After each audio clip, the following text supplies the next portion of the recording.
Tururú.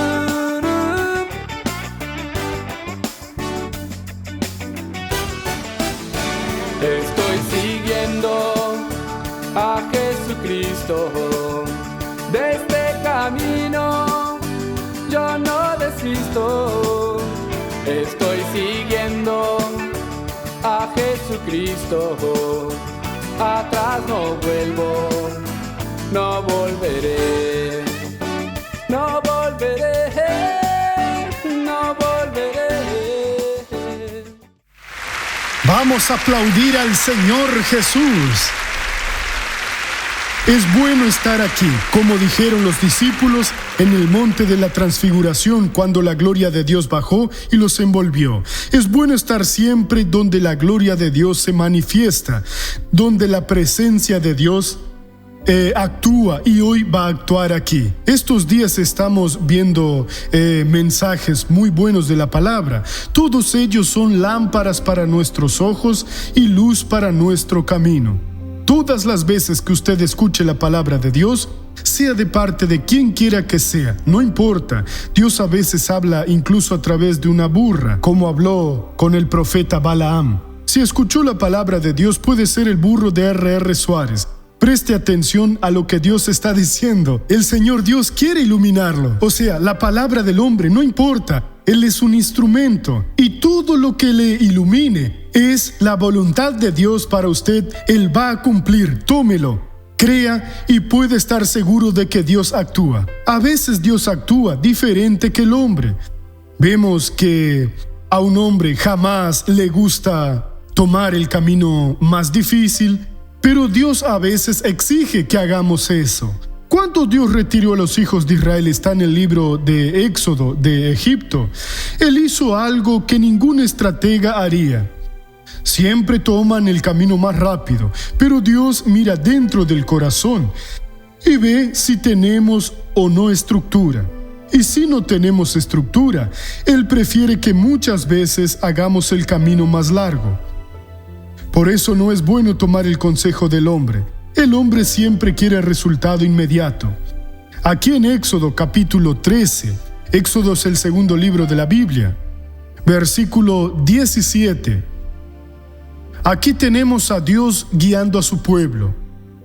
Y está escrito así: luego que el faraón dejó ir al pueblo, Dios no los llevó por el camino de la tierra de los filisteos, que estaba cerca, pues dijo Dios: para que no se arrepienta el pueblo cuando vea la guerra y regrese a Egipto.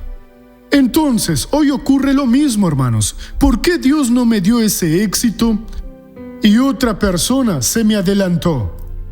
Hay un dictado en nuestro medio que dice que no se debe llorar por la leche derramada. No funcionó, uno perdió, de nada sirve lamentarse. Y hay personas que tienen que aprender. Perdieron algo hace 10 años y hasta hoy lo siguen añorando todos los días, porque viven recordando algo que no va a volver. Murió, se acabó. La oportunidad pasó. Vamos a ver qué es lo que podemos seguir haciendo. Entonces Dios miró y vio que su pueblo no estaba firme en el corazón. Y si fueran por el camino más rápido, enfrentarían rápidamente la guerra y no estarían preparados, porque Dios iba a tomar esas naciones de su tierra y dárselas a los hijos de Israel. ¿Por qué las iba a quitar Dios? Siempre nos queda esa pregunta. ¿Maldad? No. Durante siglos Él trató de trabajar con esas naciones. Entonces Dios las sacó, Él es el Señor, y les dio una oportunidad que no aprovecharon. Había allí, en uno de esos pueblos, una práctica tan horrible, que ellos tenían un dios hueco de bronce, y ellos prendían fuego hasta que se ponía incandescente. Y en sus rituales, ellos ofrecían niñitos, los tiraban allí al demonio para poder tener suerte. Estaban esos pueblos y Dios entonces los sacó. Solo lo explico para que las personas no se pongan a hacer juicios bobos, hay que leer la Biblia. Y Dios dijo, si ellos van y ven la guerra, y ellos eran violentos, furiosos y estaban muy bien armados, pueden querer volver a Egipto. suele suceder a veces, tenemos una bendición y Dios retarda esa bendición para que estemos maduros, para que consigamos condiciones y después cuando llegue la batalla. Y la batalla no es solo contra el demonio del cáncer, a veces es contra el demonio del adulterio o el demonio de la deshonestidad, que hace que usted opte por caminos no buenos y que después va a pagar el precio. Entonces, desde que Dios nos esté dirigiendo, no tenemos que entender por qué lo está haciendo. Tenemos que dejar que Dios haga la obra. Vamos a quedarnos con este versículo y más adelante vemos otro para completar. ¿Y qué ocurrió? Luego que el faraón dejó ir al pueblo, Dios no los llevó por el camino de la tierra de los filisteos, que estaba cerca. Pues dijo Dios, para que no se arrepienta el pueblo cuando vea la guerra y regrese a Egipto. Por eso hizo Dios que el pueblo diera un rodeo por el camino del desierto del Mar Rojo. Los hijos de Israel salieron de Egipto armados. Siempre tenemos que estar armados. ¿Pero con qué armas? Llenos hoy. Jesús dijo a los discípulos, ustedes van a recibir el poder del Espíritu Santo para que sean mis testigos. Si usted no está bautizado con el Espíritu Santo, Dios no va a sacarlo a usted y llevarlo por el camino que Él quiere. Usted tiene que subir armado, tenerlo en su corazón. Cuando yo me afirmé en la fe en el 68, fue cuando tomé la decisión realmente de seguir a Cristo. Fue cuando renuncié a la idea de ser médico. Fue cuando me convencí y declaré, voy a servir a Dios cueste lo que cueste. Busqué el bautismo del Espíritu Santo hasta que Dios me bautizó. En aquella época era difícil, pocas personas hacían eso. Fue más o menos así que tomé la decisión en septiembre u octubre, firme. Me acuerdo hasta hoy que oí una serie de predicaciones, tomé la decisión y Dios me pudo bautizar el día 4 de febrero del 69. Pero yo quería estar armado y usted tiene que estar armado. Guarde eso en su corazón. Vamos ahora a la novela de la vida real.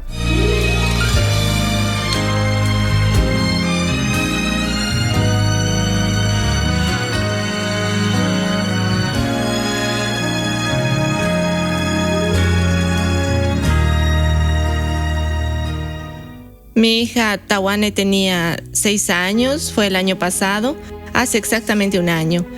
Ella estaba normal, era una niña normal, con perfecta salud, nunca había sentido nada, nunca había sido hospitalizada. Y pasamos un fin de semana en la casa de mi madre, al día siguiente la llevé al hospital y ella le hicieron un test. En esa época había una epidemia de dengue.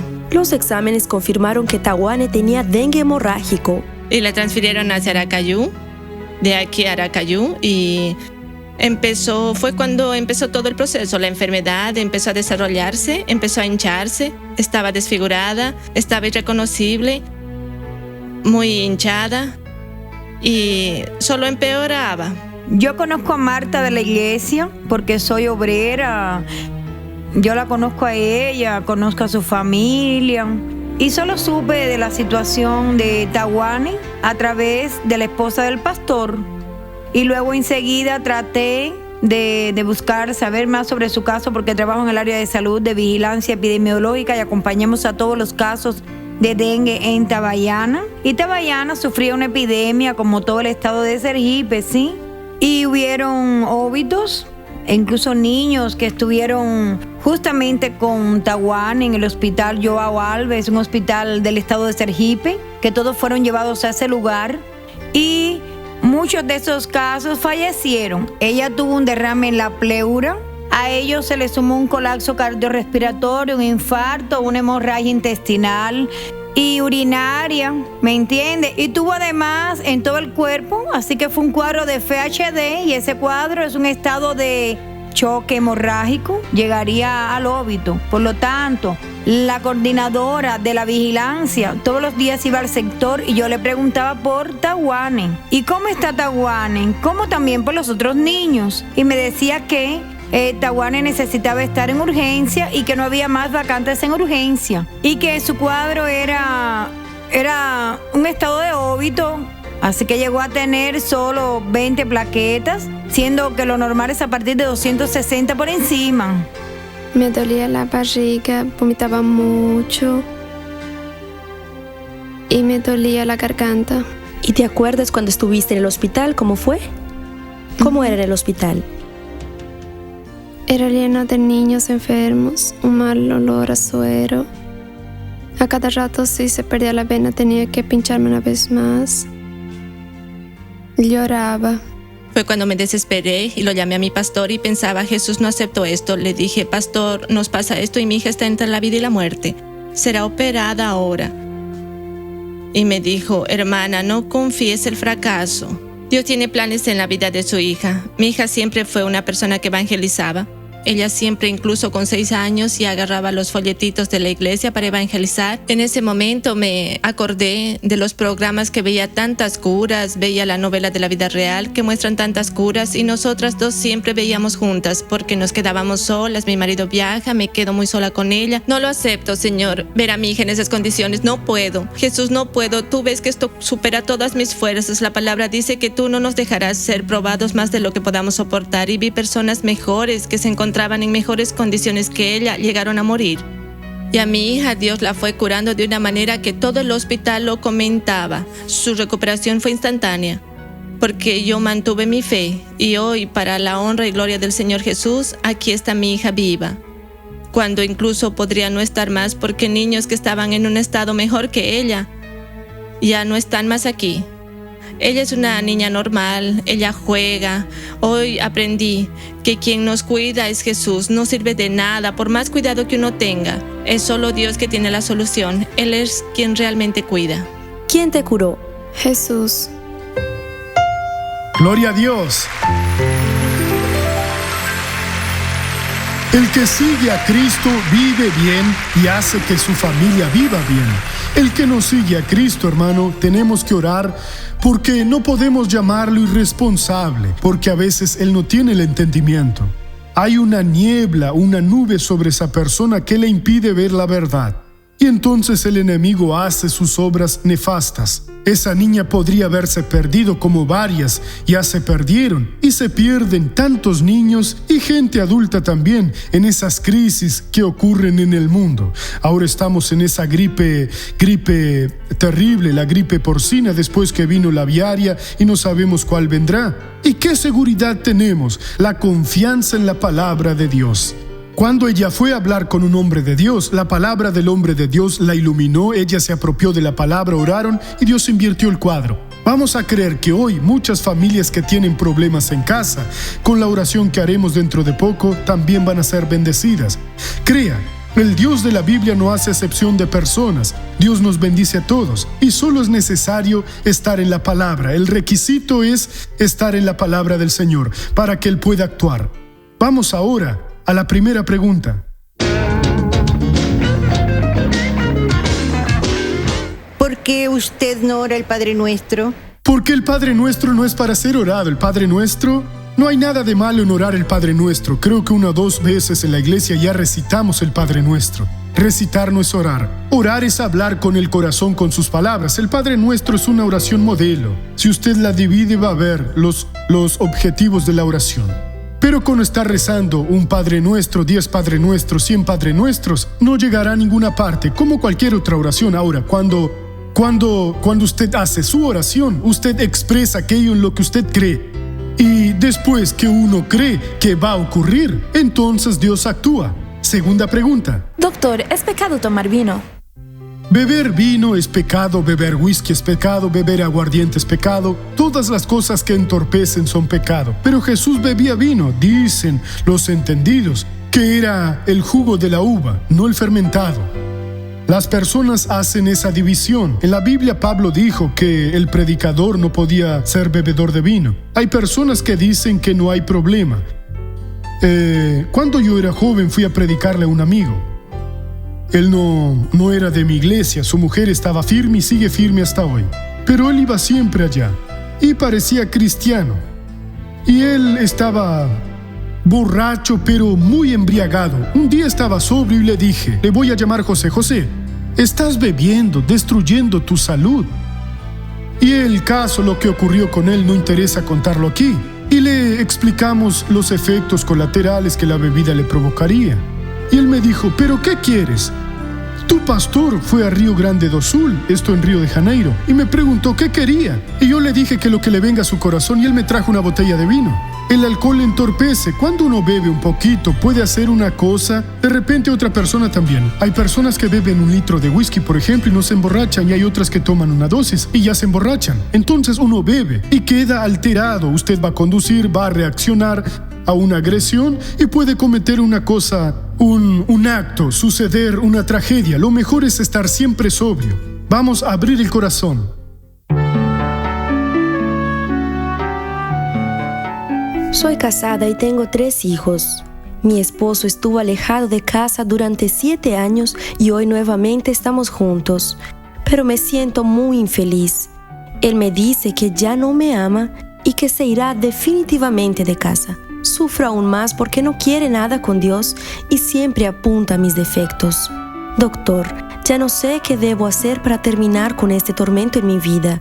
Por favor, cuento con su orientación. La mía no, hermano. Usted tiene que tomar la de Dios. En 1 Corintios 7, nosotros no podemos ser más justos de lo que podemos ser. El apóstol Pablo dijo, si algún hermano o hermana tiene un cónyuge incrédulo y consciente en vivir con él, está bien. Pero si se quiere ir, que se vaya. Usted está libre. No podemos ahora...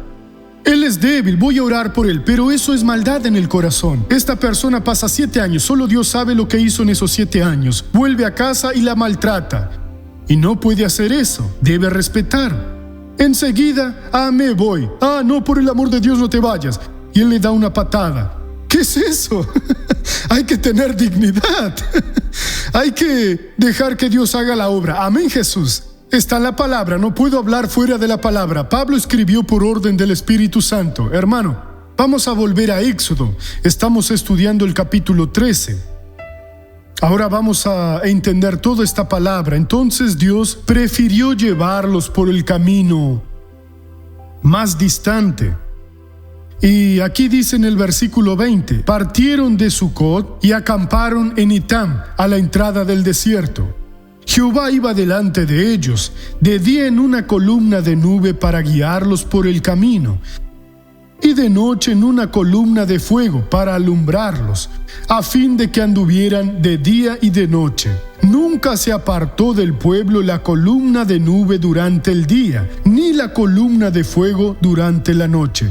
Eso es para que entienda que Dios estaba dirigiéndolos. Ahora, incluso cuando Dios nos dirige, Dios hace cosas extrañas que nosotros no entendemos.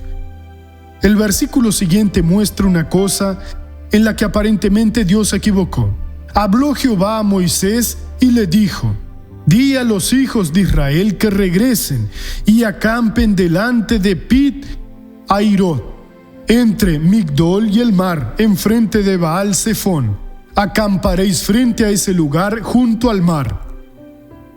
Ya habían pasado y Dios dijo así. ¿Quién los guió? Dios. Columna de fuego a la noche y columna de nubes durante el día. Si la columna iba para acá, ellos iban. Si iba para allá, también iban. Dios los guió. Ahora Dios dijo, vuelvan. Pero ¿por qué Dios los hace volver? Es una lección para nosotros. Siempre hay lecciones para nosotros en la palabra. Muchas veces Dios nos hace regresar por donde ya pasamos. Ocurre algo en la vida y es preciso que volvamos para ganar experiencia. Y la experiencia aquí fue violenta. Porque cuando el faraón se decidió, este pueblo huyó de mis manos. El faraón tomó una decisión y fue atrás de todos ellos. Al final vamos a ver que Dios iba a hacer una obra mucho mayor de la que había hecho hasta entonces. Está escrito aquí en el versículo, el propio Dios lo dice, versículo 3. Y el faraón dirá de los hijos de Israel, encerrados están en la tierra, el desierto los ha encerrado. Yo, el Señor Dios, endureceré el corazón del faraón para que los siga. Entonces seré glorificado en el faraón y en todo su ejército, y sabrán los egipcios que yo soy Jehová. Ellos lo hicieron así. Una lección aquí es que no murmuremos. Pero Dios, no entiendo. Yo estaba tan bien y el Señor me mandó volver ahora. Yo ya había hecho ese camino. Fuiste tú quien me dirigió. Tú te equivocaste o planeaste mal. Dios nunca planea mal. Entonces, esto es un ejemplo de lo que ocurre con nosotros hoy. Todo lo que se escribió en la Biblia es para nuestra enseñanza, hermanos, para nuestro aprendizaje. Dios nos está haciendo retroceder una posición, avanzando o retrocediendo por orden de Dios. Bendito sea el Señor. Lo vamos a continuar haciendo. Con el faraón ocurrió exactamente, versículo 5, cuando fue dado aviso al rey de Egipto, que el pueblo huía, el corazón del faraón y de sus siervos se volvió contra el pueblo y dijeron: ¿cómo hemos hecho esto? Hemos dejado ir a Israel para que no nos sirva. Unció entonces su carro y tomó consigo a su ejército. Tomó 600 carros escogidos y todos los carros de Egipto, junto con sus capitanes. Endureció Jehová el corazón del faraón, rey de Egipto, el cual siguió a los hijos de Israel, pero los hijos de Israel habían salido con mano poderosa. Los egipcios los siguieron con toda la caballería y los carros del faraón. Había 600 escogidos, pero eran todos los carros y caballos. Su gente de a caballo y todo su ejército los alcanzaron donde estaban acampados junto al mar, cerca de Pi-Hahirot, frente a Baal-Zephón. Cuando el faraón se hubo acercado, los hijos de Israel alzaron sus ojos y vieron que los egipcios venían tras ellos, por lo que los hijos de Israel clamaron a Jehová llenos de temor. Hicieron una cosa que no deberían haber hecho. Ellos reclamaron con Moisés y dijeron a Moisés: ¿no había sepulcros en Egipto que nos has sacado para que muramos en el desierto? ¿Por qué nos has hecho esto? ¿Por qué nos has sacado de Egipto? Ya te lo decíamos cuando estábamos en Egipto: déjanos servir a los egipcios. ¿Por qué mejor nos es servir a los egipcios que morir en el desierto? Moisés respondió al pueblo: no temáis, estad firmes y ved la salvación que Jehová os dará hoy.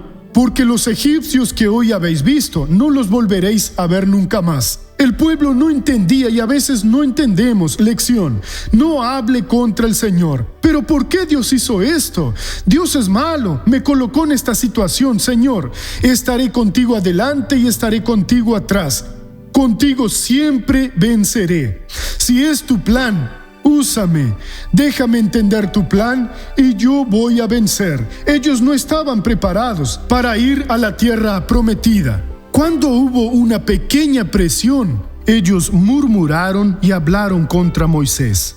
Hay mucha gente, y contra Dios, que hoy aparentemente es un buen cristiano, pero si surge una crisis, abren la boca y hablan incluso contra la iglesia, contra el hermano.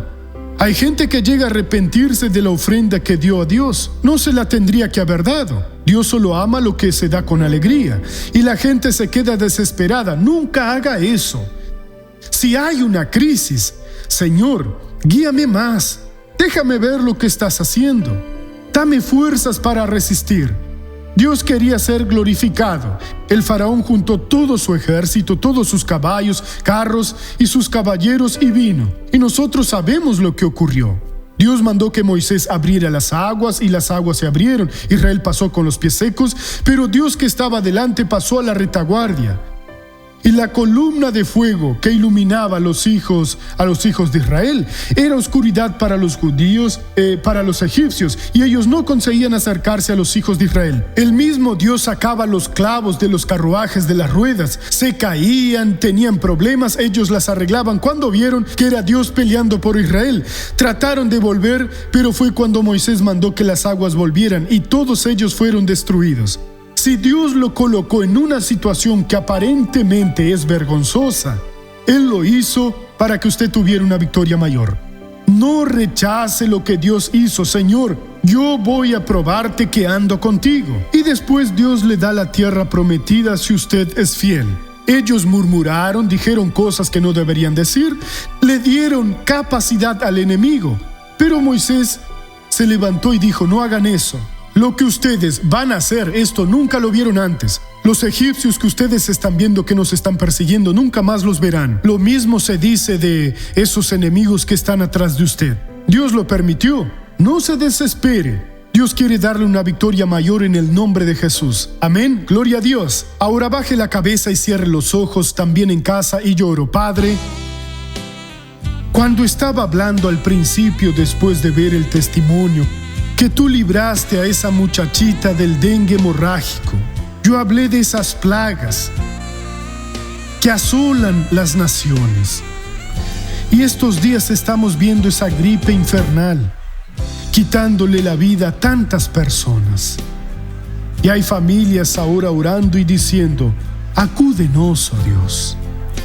Padre, yo te pido, en el nombre del Señor Jesús, envía a tus ángeles a la casa de esa persona, al hospital, donde haya alguien necesitado ahora, y actúa. Cura, Dios mío. Padre, como señal de que estás curando ahora, dale paz a ese corazón. Oh Señor Dios, actúa. En el nombre de Jesús, como ministro del Evangelio, yo detengo toda acción del infierno en la vida de esas personas que están sufriendo de cualquier mal. Y digo, diablo, toda esta situación va a cambiar ahora, porque en el nombre de Jesús, yo prohíbo tu acción ahora. Yo detengo todo el mal y digo, desaparece para jamás volver, en el nombre del Señor Jesús. No volveré.